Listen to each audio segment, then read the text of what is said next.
En une fraction de seconde, le téléphone sonna dans la nuit silencieuse de l'appartement parisien de Sophie.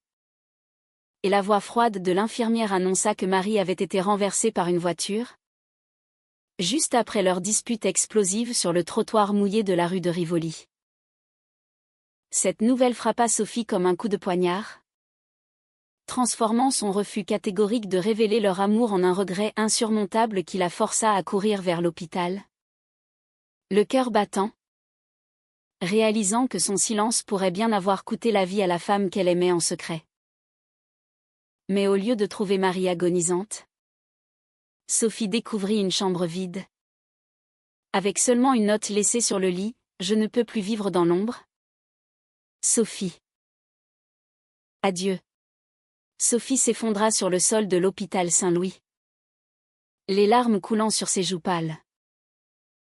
Comment en était-elle arrivée là?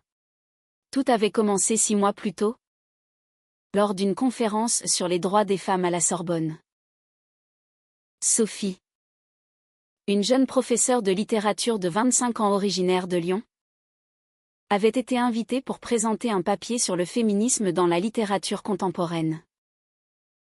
Elle portait ce jour-là une robe simple mais élégante, ses cheveux bruns ondulés cascadant sur ses épaules, et ses yeux verts trahissant une timidité qu'elle masquait derrière un discours passionné.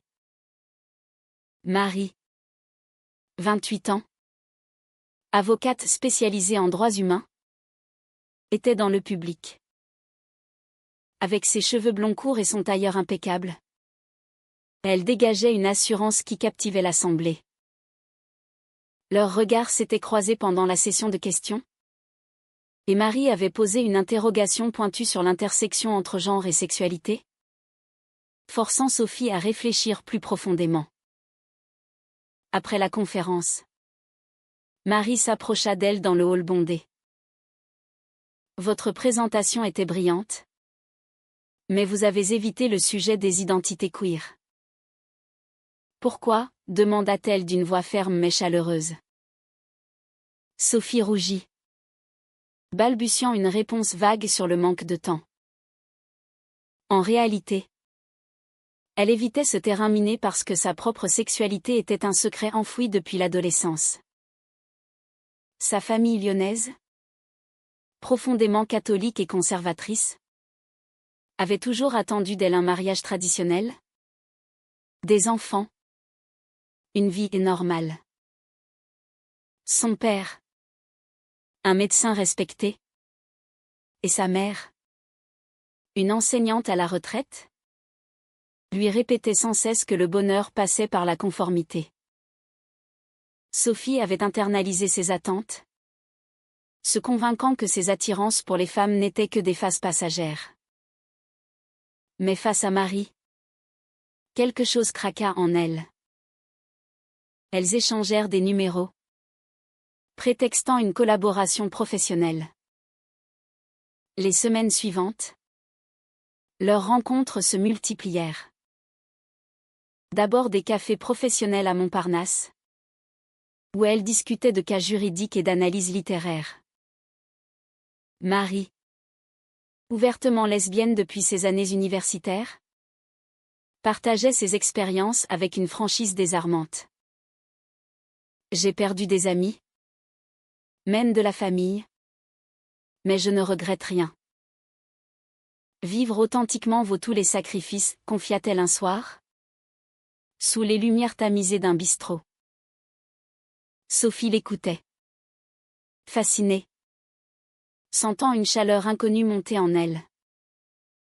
Marie parlait de ses combats contre les discriminations au travail, de ses plaidoiries pour des couples homosexuels cherchant à adopter.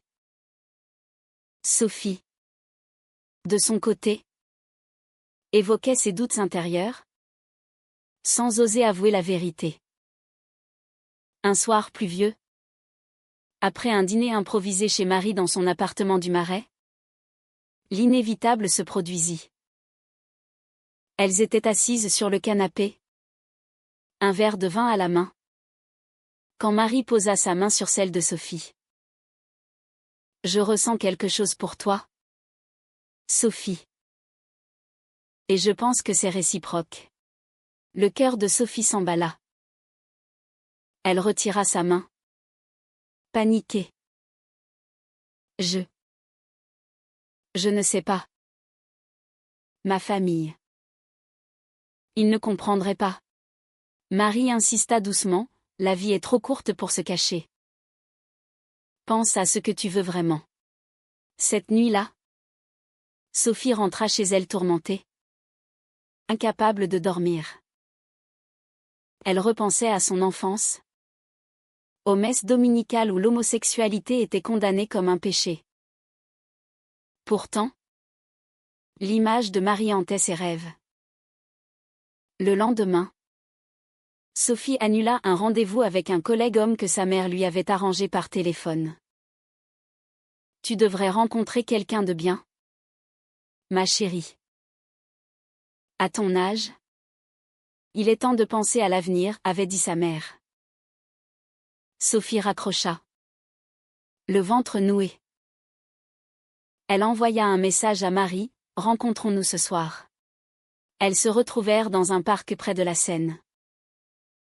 Sous les arbres verdoyants. Sophie avoua enfin, tu as raison. Je ressens la même chose. Elles s'embrassèrent pour la première fois. Un baiser doux et hésitant qui scella leur destin. Mais dès cet instant, Sophie sentit le poids des conséquences. Comment cacher cela à sa famille? À ses collègues? La société française, malgré ses avancées, portait encore des jugements subtils sur les couples lesbiens. Surtout dans les milieux académiques conservateurs. Marie, plus expérimentée, proposa de garder leur relation discrète au début. On avancera à ton rythme, assura-t-elle. Mais Sophie savait que ce secret l'arrangerait. Les jours suivants, elles passèrent des moments volés, promenades nocturnes à Belleville, dîners intimes. Sophie découvrait un amour qu'elle n'avait jamais imaginé. Une connexion profonde qui la faisait se sentir vivante. Pourtant, chaque appel de sa famille la ramenait à la réalité. Son frère, un prêtre en formation, lui envoyait des messages sur la morale chrétienne. Souviens-toi de nos valeurs, Sophie. Elle mentait, prétextant une vie solitaire dédiée au travail. La tension montait. Un week-end, Marie invita Sophie à une manifestation pour les droits LGBTQ+ à la place de la République. Sophie hésita, craignant d'être vue. Et si quelqu'un me reconnaît? Marie fronça les sourcils. C'est ça, le problème. Tu as peur du monde entier. Elles se disputèrent pour la première fois. Sophie accusant Marie d'être insensible à ses peurs. Marie reprochant à Sophie son manque de courage. Elles se réconcilièrent. Mais une fissure apparut. Sophie rentra chez elle. Se questionnant, valait-il la peine de risquer tout pour cet amour? Le secret pesait de plus en plus lourd. Et elle ignorait que les mois à venir allaient tout faire exploser. Les semaines devinrent des mois. Et la relation entre Sophie et Marie s'approfondit dans l'ombre des rues parisiennes. Elles passaient leurs soirées ensemble, explorant les quartiers bohèmes comme le canal Saint-Martin, où elles se tenaient la main discrètement, loin des regards indiscrets. Marie, avec son tempérament passionné, poussait Sophie à s'ouvrir davantage. Tu ne peux pas vivre à moitié, Sophie. Cet amour mérite d'être célébré. Mais Sophie, hantée par ses démons intérieurs, résistait. Elle imaginait la réaction de ses parents, le regard déçu de son père, les larmes de sa mère accusant le diable d'avoir corrompu sa fille. Un jour, lors d'un déjeuner avec des collègues à l'université, Sophie entendit des ragots sur une professeure openly gay qui avait été marginalisée. C'est dommage. Elle était brillante. Mais maintenant? Personne ne la prend au sérieux, murmura un doyen. Sophie pâlit, sentant la bile monter. Ce soir-là, elle confia ses craintes à Marie. Et si je perds mon poste? L'éducation est un milieu traditionnaliste. Marie la serra dans ses bras. On se battra ensemble. J'ai des contacts. Je peux t'aider légalement. Mais Sophie doutait. Elle commença à mentir plus souvent, inventant des excuses pour éviter les dîners familiaux. La pression familiale s'intensifia quand sa mère annonça une visite surprise à Paris. Ton père et moi venons te voir la semaine prochaine. On t'emmènera dîner avec un ami de la famille. Un jeune médecin charmant. Sophie paniqua.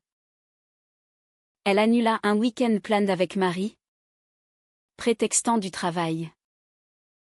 Marie explosa. Combien de temps vas-tu me cacher comme un secret honteux? Je t'aime. Sophie. Mais ça me détruit. Elles se disputèrent violemment. Marie claquant la porte. Sophie pleura seule, déchirée entre son amour et son devoir filial. Le lendemain, elle s'excusa, et elles se réconcilièrent dans un baiser passionné. Mais la confiance était ébranlée. Pendant la visite de ses parents, Sophie joua la comédie parfaite.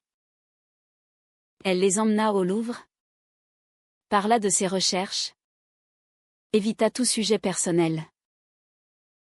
Mais au dîner avec le jeune médecin nommé Julien, elle se sentit mal à l'aise. Il était gentil, poli, mais ses compliments la laissaient froide. Tu es une femme exceptionnelle? Sophie, dit-il en souriant. Elle força un rire, pensant à Marie qui l'attendait chez elle. À la fin de la soirée, sa mère la prit à part. Julien est parfait pour toi. Ne rate pas cette chance. Sophie hocha la tête, le cœur serré. De retour chez Marie, elle raconta tout. Marie, blessée, demanda, et si tu l'épousais pour faire plaisir à ta famille? Serais-tu heureuse? Sophie nia. Mais le doute s'insinua. Marie, sentant la distance, commença à s'éloigner subtilement. Elle accepta plus de cas au travail, rentrant tard. Sophie, jalouse, l'accusa de la négliger. C'est toi qui nous imposes ce secret, répliqua Marie. La tension culmina lors d'une soirée chez des amis de Marie, tous ouvertement queer. Sophie se sentit exposée, mal à l'aise parmi les couples qui s'embrassaient librement. Une femme flirta avec Marie, et Sophie explosa de jalousie en rentrant. Tu aimes ça? Être libre pendant que je souffre. Marie pleura, je souffre autant que toi. Pour apaiser les choses, Marie proposa un week-end à la campagne, en Normandie. Elles louèrent une petite maison près de la mer, loin de Paris. Là, pour la première fois, elles vécurent comme un couple normal, promenade sur la plage, dîner aux chandelles. Sophie se sentit libérée, imaginant une vie ensemble. Mais un appel de son frère la ramena à la réalité. Maman s'inquiète pour toi. Tu sembles distante. Est-ce qu'il y a un homme dans ta vie? Sophie mentit encore. Mais Marie entendit la conversation. Quand vas-tu leur dire? Demanda-t-elle. Sophie promit bientôt. Mais au fond, elle savait qu'elle n'était pas prête. De retour à Paris, une nouvelle bombe explosa. Marie reçut une promotion qui impliquait de voyager souvent. C'est une opportunité. Mais je ne veux pas te laisser, dit-elle. Sophie, paniquée à l'idée de la perdre, accepta enfin d'envisager de parler à sa famille. Mais avant qu'elle ne le fasse, un incident changea tout. Lors d'une fête universitaire, un collègue ivre fit une blague homophobe. Sophie, outrée, défendit les droits LGBTQ+ avec ferveur, surprenant tout le monde. Le lendemain, des rumeurs circulèrent sur sa sensibilité excessive. Son doyen la convoqua, « Soyez prudente, Sophie.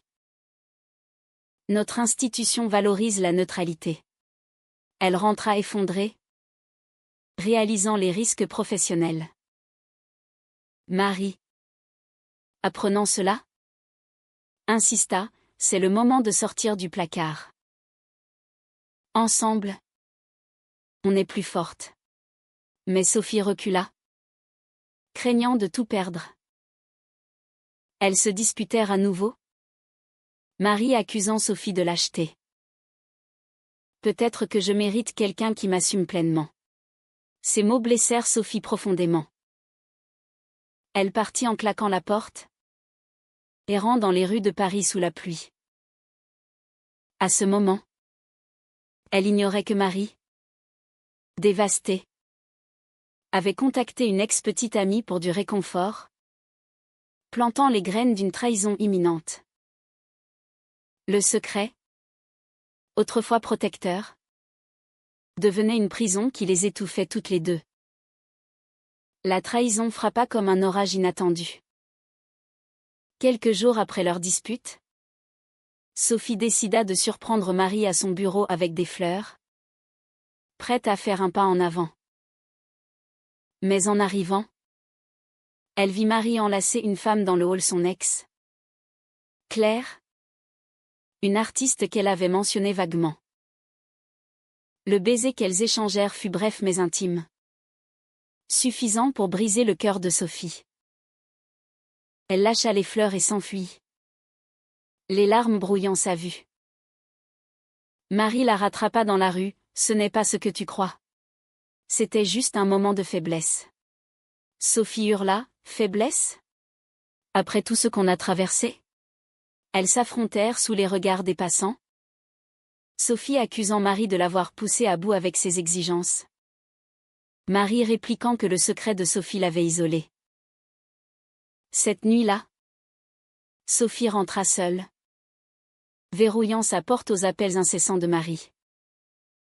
Elle repensa à leur relation, les joies volées, les nuits passionnées, mais aussi les mensonges accumulés.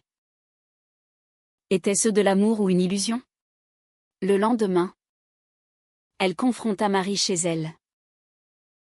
Pourquoi Claire ? Après m'avoir promis fidélité ? Marie avoua, j'étais perdue. Ton refus constant de nous assumer m'a fait douter de notre avenir. Claire m'a écoutée. Sans jugement. Sophie sentit une rage mêlée de douleur. Tu m'as trahi pour quelqu'un qui te comprend ? Et moi ? Alors ? Elles pleurèrent ensemble. Mais la confiance était irrémédiablement brisée.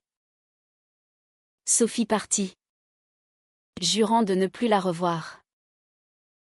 Pourtant, l'amour persistait. Sophie essaya de se distraire avec le travail.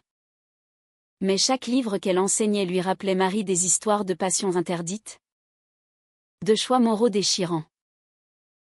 Sa famille, sentant son malaise lors d'un appel, insista pour qu'elle rentre à Lyon. Tu as l'air épuisée ? Ma chérie. Viens te reposer. Sophie accepta, espérant que la distance l'aiderait à oublier. À Lyon, elle fut accueillie par des embrassades chaleureuses. Mais les questions fusèrent, as-tu rencontré quelqu'un ? Elle mentit encore. Mais son frère, perspicace, la prit à part. Quelque chose te ronge. Sophie. Confie-toi. Elle faillit avouer. Mais la peur la retint. Au lieu de cela, elle assista à une messe familiale, où le prêtre prêcha contre les perversions modernes. Sophie se sentit nauséeuse, réalisant l'abîme entre sa vie parisienne et ses racines. Pendant ce temps, à Paris, Marie regrettait amèrement. Elle envoya des messages d'excuses, expliquant que Claire n'était qu'une erreur passagère. Je t'aime toujours. Sophie. Reviens. Mais Sophie ignora, se convainquant que la trahison justifiait la rupture. Pourtant, un soir, seule dans sa chambre d'enfance, elle relut leurs anciens messages, revivant les moments heureux. Était-ce pardonnable? La morale lui dictait non. Mais son cœur hurlait oui. Elle appela Marie. Et elles parlèrent des heures. Marie promettant de changer.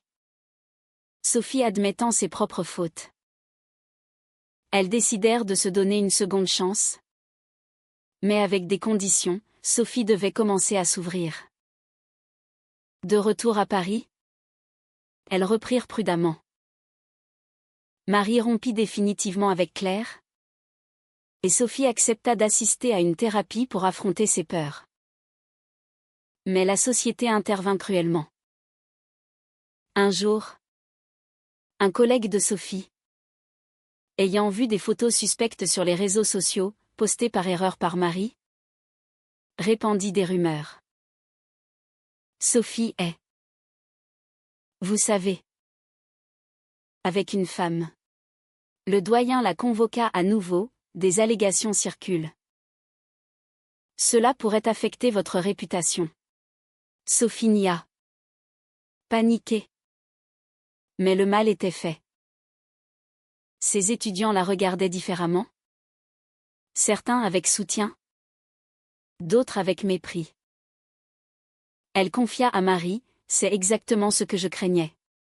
Marie la soutint, affrontons-le ensemble. La confrontation familiale arriva inévitablement. Sophie, poussée par Marie, invita ses parents à Paris. Lors d'un dîner tendu au restaurant, elle avoua, je suis amoureuse d'une femme. De Marie. Le silence fut assourdissant. Son père se leva, c'est une phase. Tu as été influencée par cette ville décadente. Sa mère pleura, comment as-tu pu nous faire ça? Pense à Dieu. À notre famille. Sophie défendit son amour. Mais ils partirent furieux, coupant les ponts temporairement. Le prix était élevé, Sophie perdit leur soutien financier et émotionnel. Elle pleura dans les bras de Marie, était-ce la bonne décision? Marie répondit, oui. Pour nous. Mais les dommages s'accumulaient. Marie, sous la pression, commis une autre erreur, elle contacta les parents de Sophie sans son accord, espérant les raisonner. Quand Sophie l'apprit, elle explosa, tu as trahi ma confiance à nouveau. Marie s'excusa, je voulais aider. Leur relation vacilla, pleine de reproches. Sophie commença à douter de tout, était Marie manipulatrice? Ou était-ce sa propre peur qui sabotait tout? Les conflits intérieurs la consumaient, menant à une décision radicale qui allait tout changer. Les mois suivants furent un tourbillon de douleurs et de choix déchirants. Sophie, isolée de sa famille, se tourna vers Marie pour du soutien. Mais les fissures s'élargissaient. Marie, sentant la fragilité de Sophie, devint surprotectrice, ce qui étouffa Sophie. Laisse-moi respirer, cria-t-elle un soir après une dispute sur un appel ignoré. Marie répliqua, je fais tout pour nous. Et toi? Tu recules encore. Elles décidèrent d'une pause, Sophie déménageant temporairement chez une amie. Seule, Sophie affronta ses démons, des nuits d'insomnie à questionner sa sexualité. Sa moralité. Était-il éthique de briser le cœur de sa famille pour son bonheur personnel? Les normes sociétales la hantaient. Avec des articles sur les discriminations contre les lesbiennes en France renforçant ses peurs. Pendant cette pause, Marie rencontra des difficultés au travail. Un client conservateur, apprenant sa sexualité, retira son dossier. C'est à cause de toi, Sophie. Si on était discrète, murmura-t-elle lors d'un appel. Sophie se sentit coupable, réalisant le prix que Marie payait aussi. Elles se réconcilièrent, mais avec des cicatrices. Sophie accepta enfin de participer à une Pride parade. Un acte de courage immense. Main dans la main avec Marie. Sous les drapeaux arc-en-ciel, elle se sentit libérée pour la première fois. Mais une photo d'elle fut publiée en ligne, et son frère la vit. Il appela, « Tu nous humilies publiquement. Repens-toi. » Sophie raccrocha. Tremblante, mais fière. Le vrai test vint quand les parents de Sophie demandèrent une rencontre. À Lyon. Dans leur maison familiale, l'affrontement fut brutal. Son père accusa Marie d'avoir corrompu Sophie, « Elle t'a manipulée. » Sophie défendit, « Non. C'est mon choix. J'aime Marie. » Sa mère pleura, « Pense aux enfants que tu n'auras pas. À notre lignée. » Sophie répliqua, « Le bonheur n'est pas que dans la tradition. » Ils la mirent dehors, la déshéritant symboliquement. Le retour à Paris fut dévastateur, Sophie sombra dans la dépression, questionnant si l'amour valait tant de pertes. Marie la soutint. Mais Sophie la blâma subtilement, « Si tu n'avais pas poussé. » Une trahison plus profonde émergea quand Sophie découvrit que Marie avait menti sur Claire, ce n'était pas qu'un baiser, mais une nuit passée ensemble. « Pourquoi m'as-tu caché ça ?» hurla Sophie. Marie avoua, « J'avais peur de te perdre définitivement. » Sophie, blessée au plus profond, rompit, « C'est fini. Je ne peux plus te faire confiance. » Marie supplia. Mais Sophie partit. Errant dans Paris, le cœur en miettes. Elle contacta Julien, le médecin, pour un café amical, espérant une normalité illusoire. Il fut charmant. Mais Sophie réalisa vite que c'était vide. « Je ne peux pas feindre, » se dit-elle. Seule, Sophie affronta la société. Au travail, elle subit des micro-agressions, collègues évitants, étudiants moqueurs. Elle plaida sa cause auprès du doyen, « Ma vie privée n'affecte pas mon enseignement. » Il accepta, mais avec réserve. Cela la renforça, la poussant à écrire un article sur les identités queer en littérature. Un acte de rébellion. Marie, de son côté, souffrait. Elle perdit des amis communs, isolée par la rupture. Un soir, elle appela Sophie en pleurs, « J'ai tout perdu à cause de mes erreurs. » Sophie, touchée, accepta une rencontre. Elles parlèrent honnêtement, des regrets, des dommages. On s'est mutuellement détruite, admit Sophie. Marie proposa, « Et si on recommençait? En étant honnête ?» Sophie hésita. Le prix des blessures encore frais. Mais le destin intervint. Sophie reçut un appel de l'hôpital, sa mère avait eu une crise cardiaque, stressée par le conflit. À Lyon. Sur le lit d'hôpital, Sa mère murmura, « Je t'aime ?» Mais je ne comprends pas. Sophie pleura, « Donne-moi du temps. » Son père, adouci, dit, « Peut-être qu'on peut essayer. » Cela éveilla Sophie, la famille pouvait évoluer.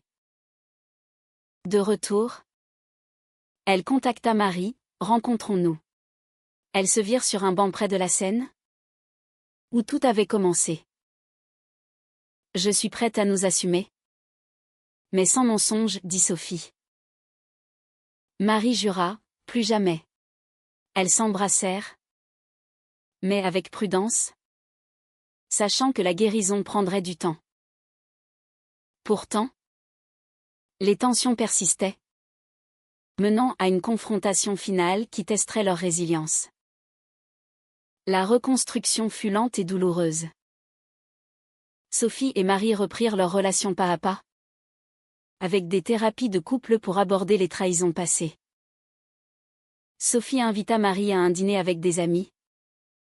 Un premier pas public. Marie, reconnaissante, soutint Sophie lors d'une conférence où elle parla ouvertement de son identité. L'amour n'a pas de genre, déclara Sophie devant un public mixte.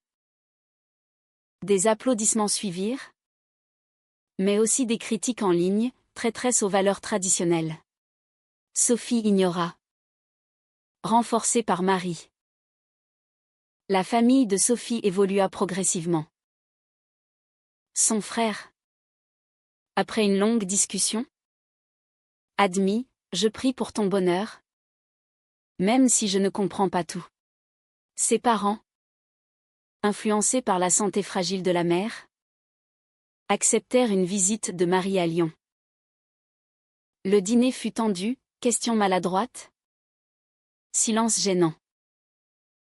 Marie charma avec sa sincérité, « J'aime Sophie plus que tout. » Le père grogna, « Le temps dira. » Mais c'était un début. Sophie paya le prix, des relations distantes, mais authentiques. Au travail, Sophie affronta un backlash plus fort quand son article fut publié. Un parent d'étudiant se plaignit, elle promeut l'homosexualité. Le doyen la défendit. Mais Sophie dut se battre pour sa place. Marie, avocate, l'aida légalement. Cela les unit. Mais révéla de nouvelles mues, Marie voulait des enfants. Sophie hésitait à cause des discriminations. Adopter en tant que couple lesbien est un combat, dit Marie. Sophie répliqua, « Et si on n'est pas prête ?» Une dispute éclata, rappelant les vieux schémas. Le climax arriva lors d'un voyage à Provence. Dans une villa isolée, elles confrontèrent tout, trahison, peur, sacrifice. « J'ai perdu ma famille pour toi. Et toi? Tu m'as trompée, accusa Sophie. Marie pleura, « J'ai perdu ma confiance en moi. » Elles décidèrent, soit elles avançaient pleinement, soit elles se séparaient. Sophie choisit l'amour. Mais avec une condition, pas de secret. Elles rentrèrent plus fortes, engageant un processus d'adoption. Mais la société testa leur union. Une manifestation anti-LGBT à Paris tourna mal, avec des violences. Marie fut légèrement blessée en protégeant Sophie. À l'hôpital, Sophie réalisa la profondeur de leur lien. « Je ne peux pas vivre sans toi. » Marie sourit, « Moi non plus. » Cela les éveilla, l'amour valait les batailles. Sophie réconcilia partiellement avec sa famille, invitant ses parents à Paris. Ils virent leur bonheur, et le père admit, « Peut-être que j'avais tort. » Pourtant, des dommages persistèrent. Sophie perdit des amis conservateurs, Marie des clients. Elles payèrent le prix social, mais gagnèrent en authenticité.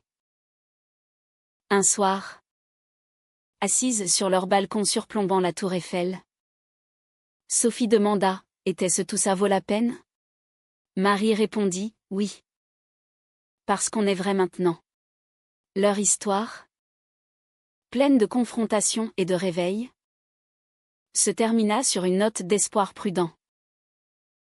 Était-il moralement juste pour Sophie de prioriser son amour sur les attentes familiales traditionnelles?